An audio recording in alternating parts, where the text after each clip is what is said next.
and stuff too.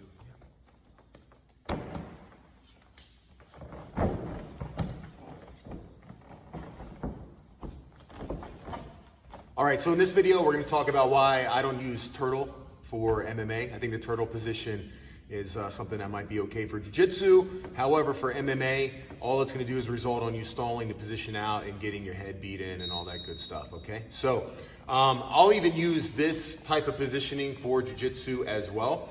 So typically what happens, we go in turtle position, my hands are low to my face, so which gives him a pretty easy opportunity to throw strikes and to get into one-on-one positions or two-on-ones and start breaking me down. Now, if he has wrist control, I'm done.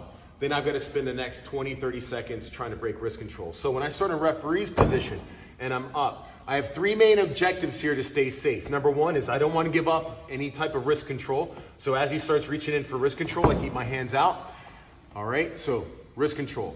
I also don't want to give up an easy choke, so I got to watch where my chin's at. If he reaches over the top, throws that in, now I get a different set of problems. So as he reaches for a choke here, all I do is just kind of drop my head.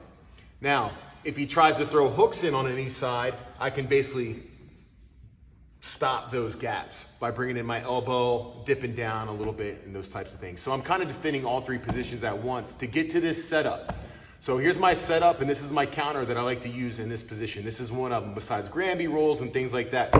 When my partner's here and he's looking to maybe throw punches or hurt, obviously I'm blocking, I'm not giving up wrist control. Now what I'm gonna do is I'm gonna sit back into him here. Now when I sit back, what happens is I'm gonna go toe to heel here. This is very important. If we swing the camera around this way, you'll see my feet and how they're oriented. So I basically have a wall here.